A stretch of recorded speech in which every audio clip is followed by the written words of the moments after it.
Good morning every بڈی. مسیح میں آپ سب کی سلامتی ہو. خدا ہم کا شکر ادا کرتے ہیں اس نئے دن کے لیے، اس کی برکت کے لیے. وہ جو قادر مطلق ہے، وہ جو الفا اور اومیگا ہے، جو ہمیں سدا جھڑکتا نہیں رہتا بلکہ اپنی رحمت اور اپنی شفقت سے ہمیں سنبھالے رہتا ہے. اسی کے قدوس نام میں آپ سب کو سلام. آج ہم زبور 79 کی طرف بڑھیں گے، اور یہ قومی رہائی کے لیے مناجات ہے، اور اس میں خدا کا بندہ آصف پوری قوم کی خاطر کھڑا ہوتا ہے اور خدا سے دعا کرتا ہے. اور پہلی آیت میں یوں لکھا ہے کہ اے خدا، قومیں تیری میراث میں گھس آئیں اور انہوں نے تیری مقدس ہیکل کو ناپاک کیا. انہوں نے یروشلم کو کھنڈر بنا دیا. یس، یہ جو پہلی چند آیتیں ہیں، اس میں باقاعدہ یروشلم کی بربادی کا ذکر کیا گیا ہے. اور خدا کا بندہ آصف جو غائبین، جو خدا سے الہام لے کر قوم کے لیے ایک درد رکھ کے خدا سے باتیں کر رہا، اور وہ کہہ رہا ہے کہ انہوں نے یروشلم کو کھنڈر بنا دیا ہے. لیکن اس سے پہلے کہ میں مزید آیتیں پڑھوں، کیا وجہ ہے کہ یروشلم کو کھنڈر بنا دیا اور اس کی ہیکل کو ناپاک کیا؟ اور قوم خدا کی میراث میں، یہ بہت غور طلب بات ہے، قوم میں خدا کی میراث میں داخل ہو گئی ہیں. یعنی خدا کے گھر میں گھس کر قوم میں خدا کے لوگوں کو، اس کی میراث کو کیا کر رہی ہیں؟ مار رہی ہیں. ان کے گھروں کو کھنڈر بنا دیا، ہیکل کو کھنڈر بنا دیا. یہ بہت بڑی بات ہے. زندہ خدا کی قوم، اس کی میراث، اس کے بچوں کو برباد کرنا کوئی چھوٹی بات نہیں ہے. اس لیے خدا کا بندہ آصف یہ بات کہتا ہے کہ خدا، قومیں تیری میراث میں گھس آئی ہے. That's a big point. قومیں تیری میراث میں گھس آئی ہیں. انہوں نے تیری مقدس ہیکل کو ناپاک کیا. انہوں نے یروشلم کو کھنڈر بنا دیا. انہوں نے تیرے بندوں کی لاشوں کو آسمان کے پرندوں کی اور تیرے مقدسوں کے گوشت کو زمین کے درندوں کی خوراک بنا دیا.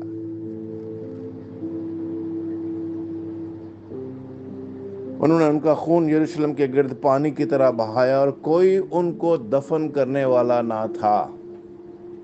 کوئی ان کو دفن کرنے والا نہ تھا. کب خدا ابلیس اور خدا کی میراث کے دشمنوں کو الاؤ کرتا ہے کہ وہ خدا کے لوگوں پر ہاتھ اٹھائیں یا ان کو کسی طرح کا نقصان پہنچائیں؟ پاکرو مدد کر، پاکرو میری مدد کر. مجھے بولنے کے لیے اپنی روح کے وسیلہ فضل اور توفیق عطا فرما. کب؟ جب انسانوں کی روشیں درست نہیں ہوتی، جب اس کی میراث اپنے زندہ خدا کو چھوڑ کر کسی دوسرے معبود کی طرف بڑھنا شروع ہو جاتے، جب ان کے کام اور ان کی روشیں درست نہیں ہوتی. اور یہ کون سا دور ہے؟ جس دور میں یرمیہ نبی ہے. اور یہ وہ دور ہے جس میں یرمیہ نبی بڑی سخت خدا سے ہدایتیں لے کر اپنی قوم کو بتاتا رہا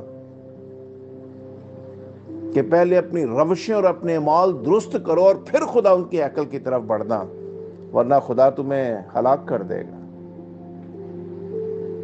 اور میں پڑھ رہا تھا کہ یرمیہ کو لوگ یہ کہتے یہ ہے خدا ان کی ہیکل، یہ ہے خدا ان کی ہیکل. ہیکل کا فخر ان کے اندر اتنا غرور کی طرح بھرا ہوا تھا، لیکن اس کی عزت اور اس کا احترام، جو حکم اور فرمانبرداری اور تابعداری میں تھا، اس کو وہ بھول گئے تھے۔ صرف ایک بلڈنگ کا فخر ان کے اندر موجود تھا۔ سنیے، یہ بلڈنگیں، یہ عمارتیں سب برباد ہو جائیں گی، تباہ ہو جائیں گی۔ میں آپ کے سامنے آیت نمبر 5 پڑھوں گا، اور یہاں پر بہت زبردست بات لکھی گئی ہے جو نئے عہد نامے میں بھی اس کا ذکر آئے گا۔ اور یہاں پہ لکھا ہے، آئے خداوند کب تک؟ کیا تو ہمیشہ کے لیے ناراض رہے گا؟ کیا تو ہمیشہ کے لیے ناراض رہے گا؟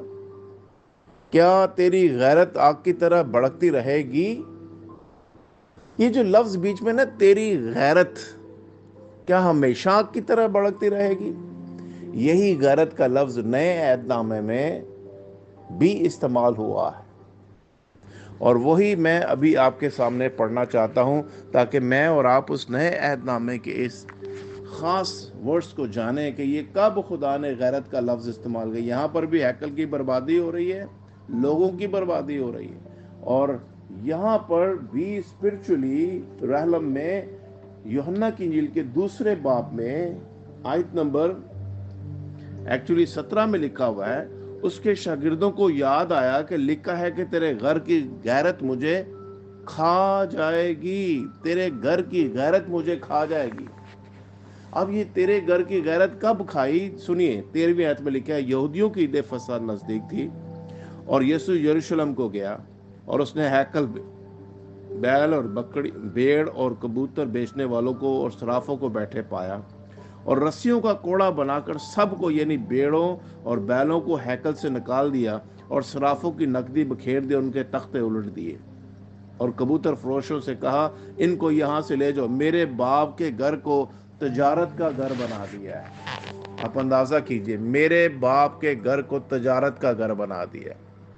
جب انسان کی روش اور اس کے مال درست نہیں نہ ہوتے، تو سنیے، خدا ہمیں تنبیہ کرنے کے لیے کوڑا بھی اٹھاتا ہے۔ یہ عبرانیوں 11ویں باب میں 12ویں باب میں آپ پڑھ سکتے ہیں کہ خدا کوڑا اٹھاتا ہے اپنے بچوں کو تربیت پذیر کرنے کے لیے، اور یہاں پر بھی کوڑا اٹھایا گیا ہے، اور زبور 79 کے اندر بھی خدا کا ہی کبھی ہاتھ بڑھا ہوا ہے۔ خدا ہی نے الاؤ کیا ہے کہ غیر قومیں ان پر چڑھ آئیں اور ان کو برباد کریں، ان کے خون اور ان کے ہر قسم کے نقصان خدا نے الاؤ کیا ہے کہ وہ کر سکیں، تاکہ وہ جانیں کہ زندہ خدا کے ہاتھ میں پڑنا ہولناک بات ہے۔ تو خدا کو ناراض کر کے ہم کیا کر سکتے ہیں؟ یہاں پر آگے 17ویں آیت میں نے آپ کے سامنے پڑھی تھی کہ خدا کے گھر کی غیرت مجھے کھا جائے گی۔ بس یہودیوں نے جواب میں اس سے کہا، تو جو ان کاموں کو کرتا ہے ہمیں کون سا نشان دکھاتا ہے؟ یسوع نے جواب میں ان سے کہا، اس مقدس کو ڈھا دو تو میں 3 دن میں اسے پھر کھڑا کر دوں گا۔ یہودیوں نے کہا، 46 برس میں یہ مقدس بنا ہے، اور کیا تو اسے 3 دن میں کھڑا کر دے گا؟ مگر یسوع نے اپنے بدن کے مقدس کی بابت کہا تھا۔ پس جب وہ مردوں میں سے جی اٹھا تو اس کے شاگردوں کو یاد آیا کہ اس نے یہ کہا تھا، کہ انہوں نے کتاب مقدس اور اس قول کا جو یسوع نے کہا تھا یقین کیا۔ لیکن ایک اور بات میں یہاں پر آپ کو بتانا چاہتا ہوں کہ مرکز کی انجیل میں یہاں پر غیرت کا ذکر ہے، اور مرکز کی انجیل میں ایک اور بات کا بڑے واضح طور پر ذکر کیا گیا ہے، اور وہ بھی 17ویں آیت ہے، 11واں باب اور 17ویں آیت میں لکھا ہے، اور اپنی تعلیم میں ان سے کہا، کیا یہ نہیں لکھا کہ میرا گھر سب قوموں کے لیے دعا کا گھر کہلائے گا، مگر تم نے اسے ڈاکوں کی کھو بنا دیا ہے۔ میرا گھر سب قوموں کے لیے دعا کا گھر۔ ایکچولی یہ جہاں صرافہ بازار یا جنہوں نے بھیڑ بکریاں اور اپنا بزنس شروع کیا تھا، وہ ایریا تھا جہاں پر غیر قومیں دعا کے لیے جمع ہوا کرتی تھی، جہاں غیر قوموں کے لیے ایک امید کا ایک صحن بنایا گیا تھا، جہاں وہ غیر قومیں اور کسی ایریے میں نہیں جا سکتی تھی سوائے اس ایریے کی جو غیر قوموں کے لیے بنایا گیا تھا۔ اور وہ پہلے سے ہی خدا نے اپنے بندہ ابراہیم کو یہ پیغام دے رکھا تھا کہ یہ اب ابراہیم ہے، اور ابراہیم کا مطلب ہے سب قوموں کا باپ۔ اور جب یہاں پر یہ لکھا گیا کہ وہ سب قوموں کا دعا کا گھر کہلائے گا، تو اس کا مطلب ہے خدا نے ایک ایمان کی امید غیر قوموں کے لیے رکھی ہوئی تھی کہ ایک وقت آئے گا کہ لوگ جو ہے وہ خدا کے بیٹے یسوع مسیح پر ایمان کے وسیلہ سے کیا ہوں گے؟ خدا کی میراث کا حصہ بنیں گے اور خدا کے بیٹے اور بیٹیاں کہلائیں گے۔ اور انہوں نے وہ راستہ ہی بند کر دیا تھا، وہ صحن جہاں غیر قوموں کے لوگ آ کر بیٹھ سکتے تھے اور خدا کے کلام کو اور اس کے بڑے بڑے کاموں کا بیان سن سکتے تھے، انہوں نے وہ ایریا ہی بزنس کا ایریا بنا دیا تھا اور اس ایریے کو بند کر دیا گیا تھا۔ سنیے، پھر خدا کا غضب کیوں نہیں نازل ہوگا؟ خدا اپنی غیرت کو کیوں نہیں جو ہے وہ کام میں لائے گا؟ اس لیے میرے بہنوں اور بھائیوں، خدا کا کوئی بھی کام، خدا کی کوئی بھی جگہ، خدا کا کوئی بھی منصوبہ جس کو خدا نے شروع کیا، اگر ہم اس کے رخنہ میں کھڑے ہوں گے، اگر ہم اس میں رکاوٹ بنیں گے، خدا اپنا کوڑا چلائے گا۔ لہٰذا خدا کے کام کو بگاڑنے کے بجائے خدا کے کلام کے ساتھ کھڑے ہوں، اور جب آپ اس کے ساتھ کھڑے ہوں گے، خدا آپ کے ساتھ کھڑا ہوگا۔ خدا آپ کو فتح مند ایک تحریک کے ساتھ استعمال اور خرچ کرے گا۔ لیکن اگر خدا کے کسی کام میں کوئی بھی شخص رکاوٹ بنے گا تو خدا ضرور اپنا کوڑا اٹھائے گا۔ پھر ہم خدا کے جب کوڑا اٹھتا ہے تو پھر ہم اس کی تاب نہیں لا سکتے، ہم اس کی ضرر کو برداشت نہیں کر سکتے، ہم اس کے کوڑوں کی مار کو برداشت نہیں کر سکتے۔ لہٰذا میرے بہنوں اور بھائیوں، برائے مہربانی خدا کے منصوبے کو جانتے ہوئے، سمجھتے ہوئے کسی بھی خدا کے منصوبے اور کام میں روڑے نہ اٹکایا کریں۔ اگر خدا کا کام اچھا ہو رہا ہے، ہمیں اپریشیٹ کرنا چاہیے، ہمیں اس میں دوسروں کا ہاتھ بٹانا چاہیے، کیونکہ ہم سب مل کر خدا کے کھیت میں کام کرنے والے ہیں۔